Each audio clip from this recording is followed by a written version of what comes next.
Oh, we're live. Hi guys. Good morning. Good morning. We know that it is early and we are here with Coffee and Conversation with Miss Janice Lewis. Early this morning, we got our coffee cups. I got my Ambition coffee mug. Make sure y'all go get that. He went, Hey Janice, how you doing this morning? hey girl, good morning. How are you? Girl, I am good. I am up. I am up, okay? So Me we excited to be here this morning to talk about what do we do next after this pandemic. too. We have Denise Lewis, who has been in social services for over 20 years. She's also a MAC makeup artist, and she just released a book. It's a poetry book, and we're going to be talking about that toward the end of our session this morning. So, good morning, everybody. Good morning. Yes, Janice, say hi to the ladies. Hey ladies, good morning. Good morning. Good morning. We know it's early. Thanks for hanging with us. Had our coffee. So, so early. So, Janice, just to get us started, can you just tell us a little bit more about yourself, your family structure, and what it is that you do? Okay, let's see. Where do I start? What's your family? We are from Cleveland, Ohio. I live here in Florida now in Kissimmee or outside of Kissimmee. I have been here for, gosh, what's it been? 15 years now? Yeah, 15 years. I have two boys, but now part of a blended family because my partner, he has five. So it's seven. Right now, it's like, well, no, the house is quiet because everybody stays up all night. So, Wow. yes, this is a good time. Mhm.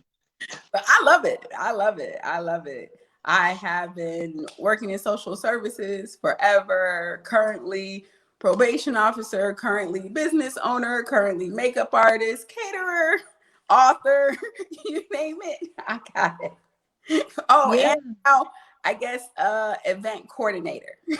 Yes. Yes. Mainly for weddings, right? For weddings, for parties. I'm subbing in right now. Shameless plug for A&E events because the A is on maternity leave, so I guess the A is for me now.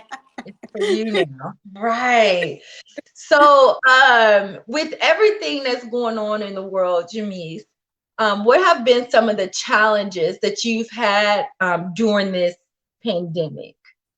Ah, gosh, I feel like the biggest challenge is trying to get back to whatever normal looks like.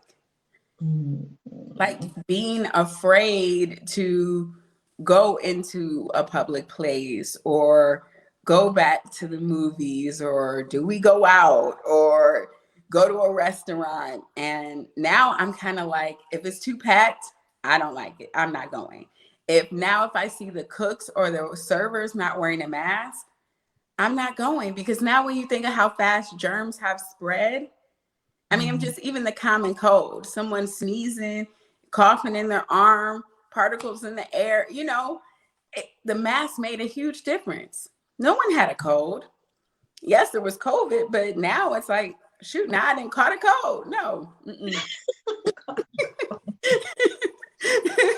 Yeah, I even notice a lot with myself.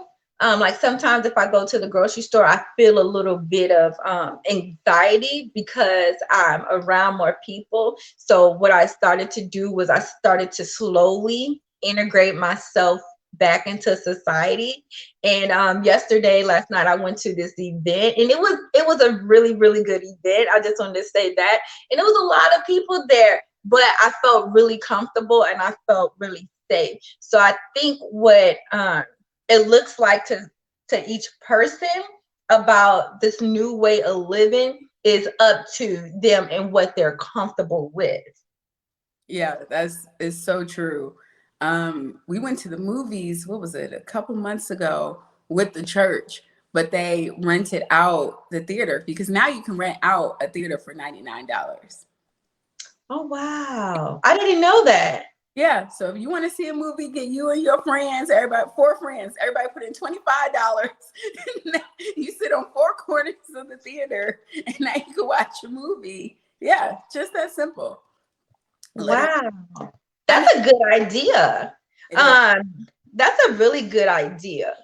So one of the things that we were talking about, Jamise, the other day was some of the ways that we've been coping through this pandemic. And so what we've learned is to just find some more healthier ways to cope through the pandemic. So one of the things that I always do every day is I work out, I meditate, I pray, and I'm working on eating healthy. I'm working on eating healthy. Jamise, what are some ways that you cope through this pandemic? So, and it's so crazy because it's like almost like a roller coaster. So I'll like be on the, like the uptick, and I'm like, okay, good, I'm working out every day, and then it like crash and burn, or I'm eating well, and then it crash and burns. And so now I'm just trying to make a conscious effort, like, okay, have something green with each meal. Start just small, because if the biggest goal is to have fruits and vegetables, then have something green. And so now I'm trying to do at least one meal like vegetarian. Give my body a rest, give my liver a rest, give my intestine. You see what I'm saying? So it's like fasting for breakfast, drinking plenty of water, got my coffee. Well, today, but lately it's been tea. So I'm like, okay, I'm trying to leave the coffee alone. Like, some tea. Don't talk to me until lunchtime. Okay. Exactly. Until I got my coffee. I have my coffee. And then at lunch, then it's like lately trying to have just a vegetarian meal. Like even the other day, I went to the Jamaican restaurant and I was like, can I get the vegetarian roti? But can you add like a little peas and rice? And they're looking at me like, and I'm just like, yeah, like it's like I didn't want to feel weighed down with meat. Yeah. And I get now how people make this lifestyle change as you get older. You're trying to think like, okay, what is going to increase my longevity? What is going to increase like my mental health? Yes, I had McDonald's yesterday. Am I going to pay for it today? Yes. But now I just have to stop beating myself up for it. That is the biggest thing through this whole pandemic and learning to cope. Don't beat yourself up for it. You want an ice cream? Have an ice cream. You want to sleep in a little bit longer? Sleep in. It is okay. Be kind to yourself. Give yourself permission to just do what you want that day. Like I saw your post the other day when you said you were feeling some type of way. It's okay. Be in your feelings that day. You want to cry?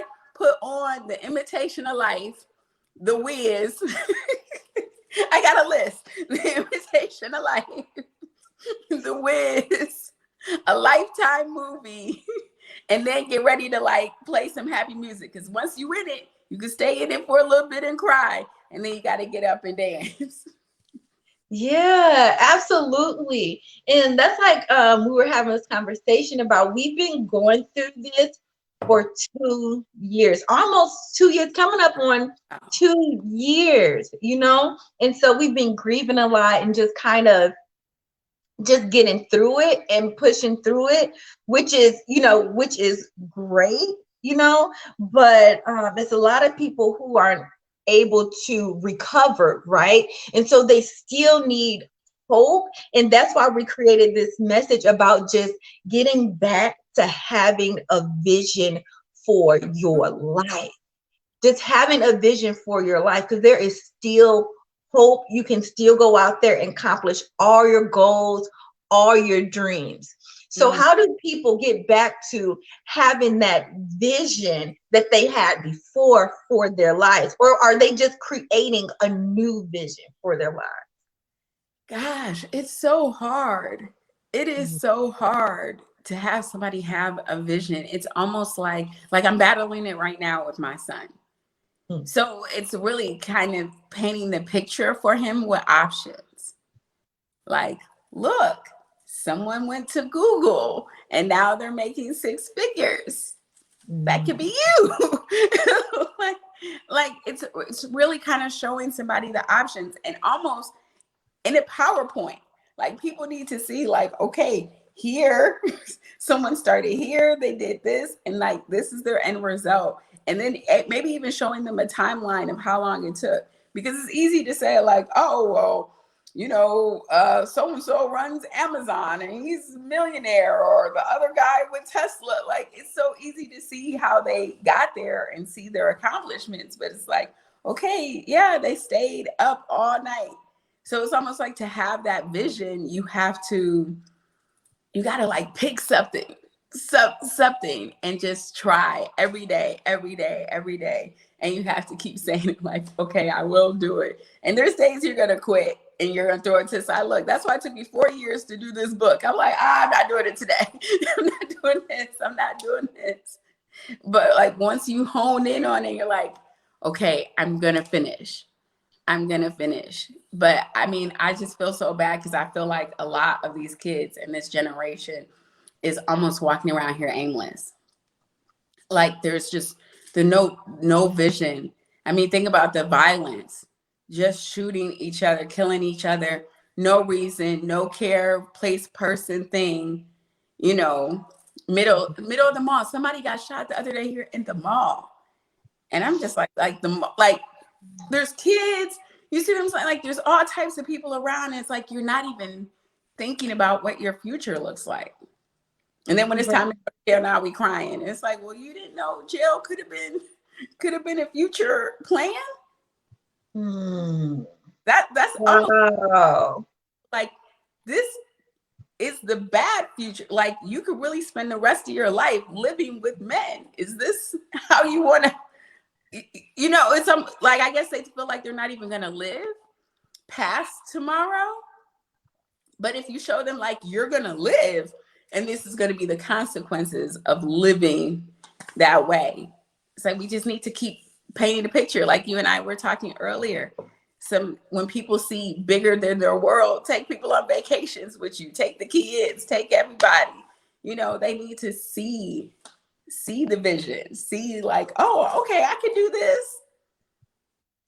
Yeah, and I love how you said to let them know that there are still options out there for you, right? And one of the things that I always do, I always lean on somebody else's vision, right?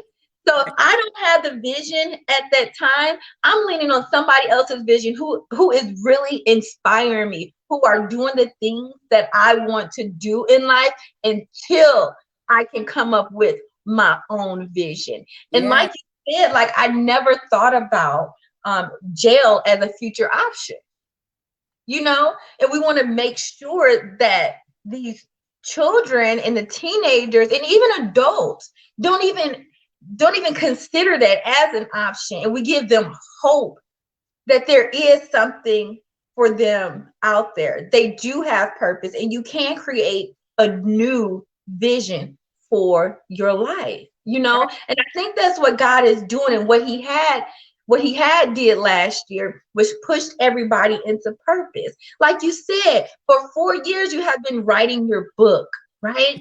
And during the pandemic, you were able to complete your book you have been working on for 4 years, And can you tell us a little bit more about your book while we're on the topic?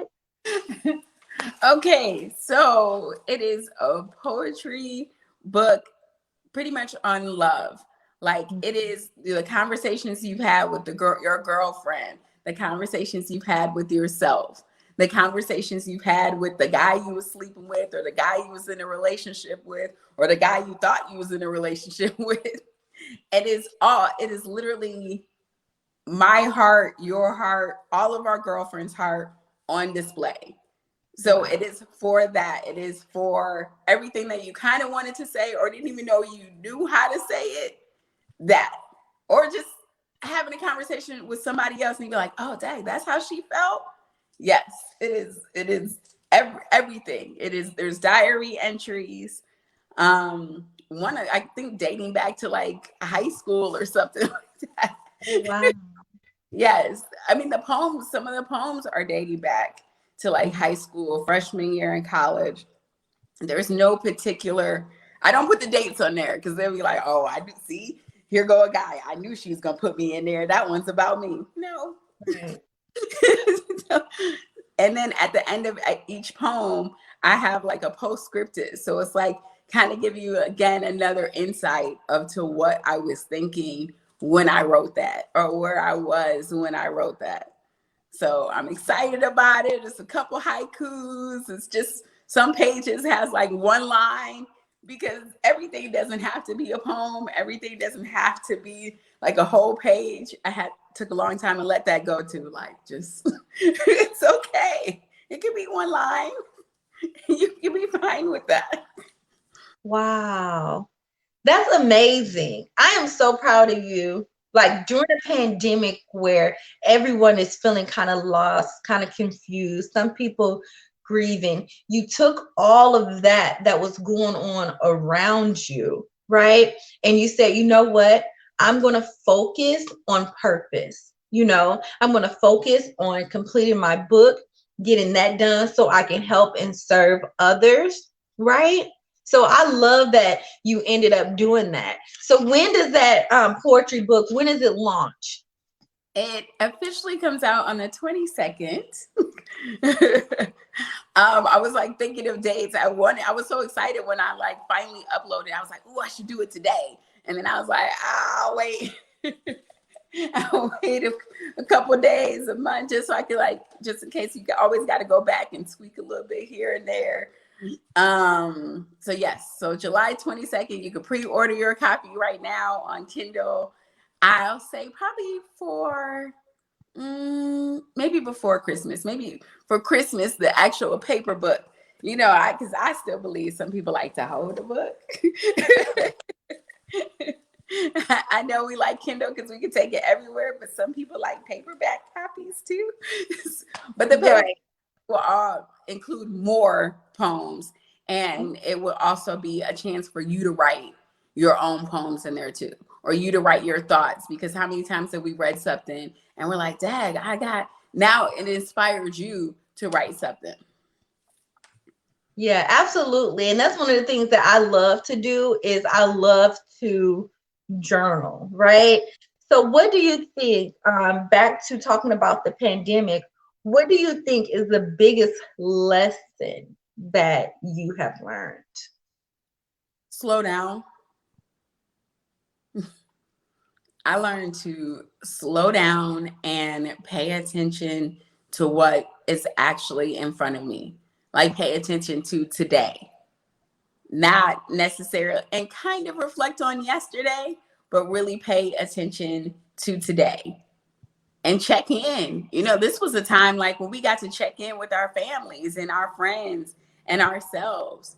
So like I actually said, oh, this is the time I really get to know the kids. I feel like everybody got to know somebody that they live with. People woke up with their spouses like, ooh, this is who had no idea who you were. I'm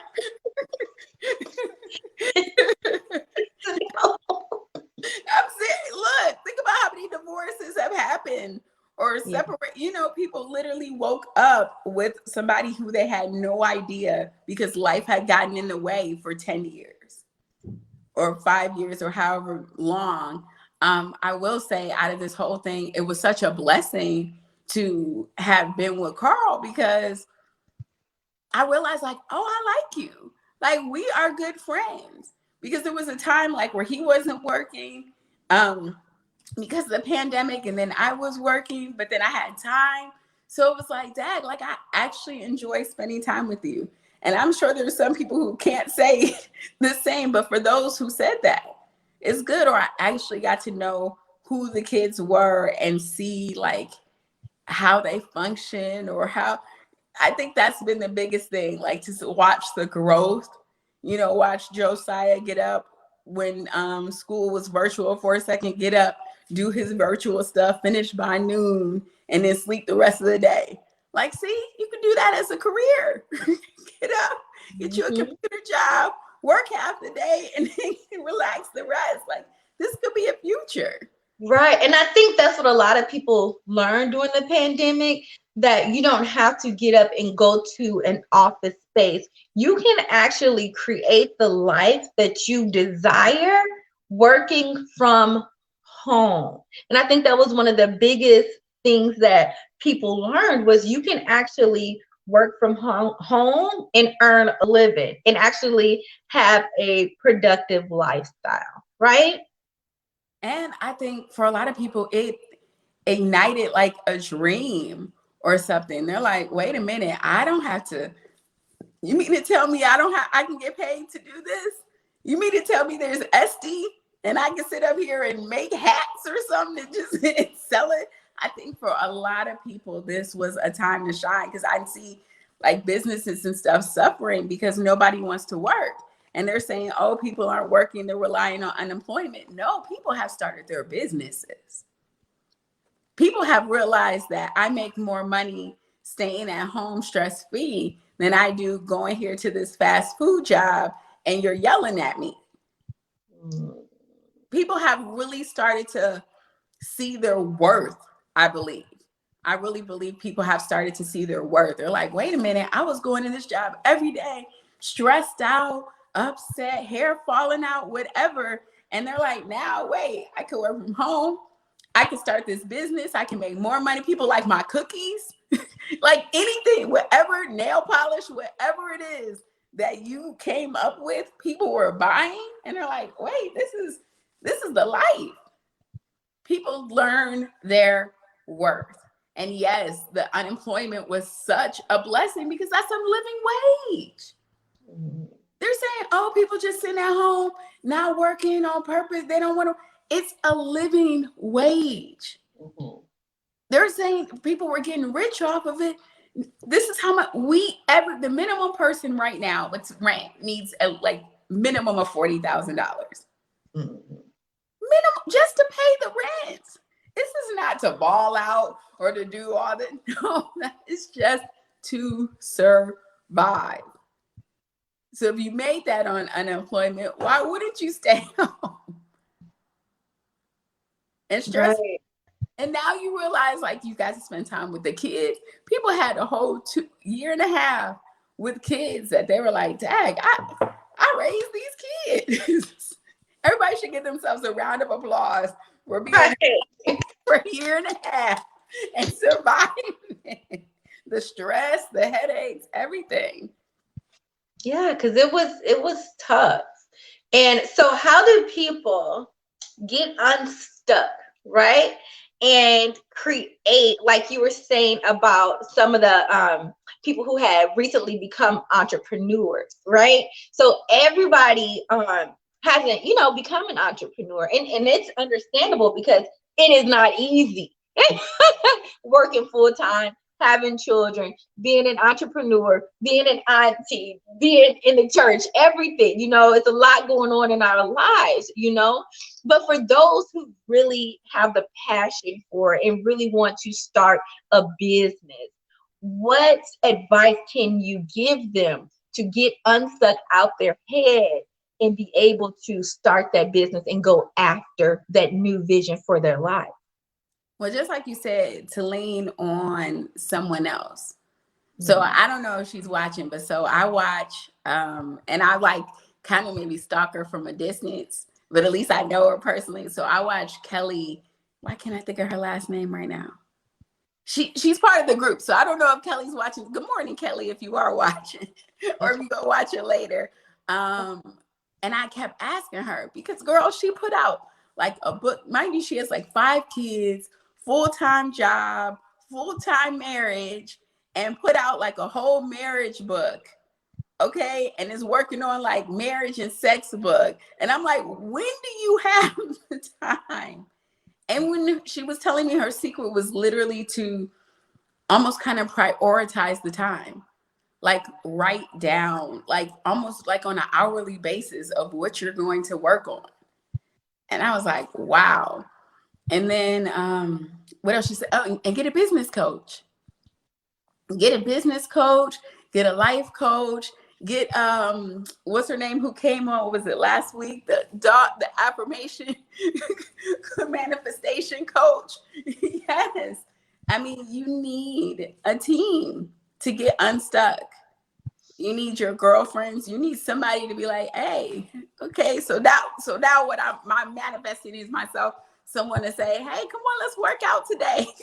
That's my next manifestation. Someone to be like, oh, hey, I'm gonna cook all your meals so you don't have to worry about it. Okay.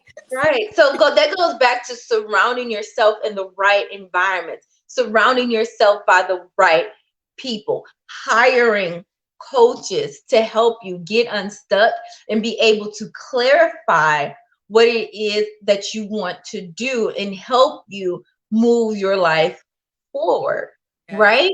Right. I mean, you helped me when our conversation the other day. I mean, you added so much value to get out of the box that I was putting myself in and narrow down the box. So the box is love. Everything I do is under love. So I can do all these things and it's under love. And I mean, yes, you helped me. So ladies, if you don't know, call her up, book her, because she is helpful. You are helpful. You said you helped me get unstuck. I didn't even think I was stuck. Just that little tip got me stuck because I wasn't promoting the book. I was just glad to put the baby to bed and I was ready to move forward. Okay. Next. Right? Because what you have is what people need, right? And so right now, people need to get back to love and knowing that it is okay to love. A lot of us have been hurt. So it's a lot of hurt going on in the world right now. It's a lot of trauma that's happened. And everybody needs to get back to love. And what you have to offer, everybody needs to read about love, right? And Right. the biggest thing is self-love. Yeah. Right? Forget about everybody else, what everybody else is out there doing. Just love yourself first. Yes. Right? Right. Love you first. Love you And first. everything else will fall in place. Now, before we get off, Jamise, can you go ahead and leave the ladies with any kind of message that you want? Ooh, I knew I should have wrote that down.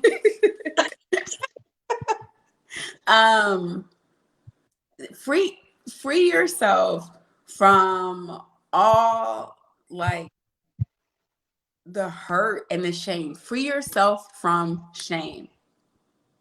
Everything could be shame. The weight you can feel is shame.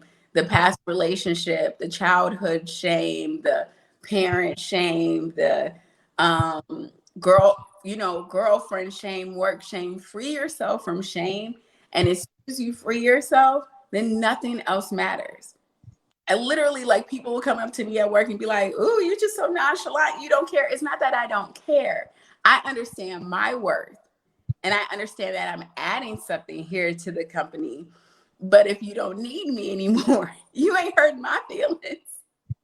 I am still able to shine somewhere else and do my own thing. I'm not gonna worry about you. So if you free yourself from that, it would be so much better. Like when I cut my hair and I went into the barber and I was like, well, just shave it all off. And he was like, shave it. I was like, shave it. Because why? I had to free myself of going to the beauty shop all the time.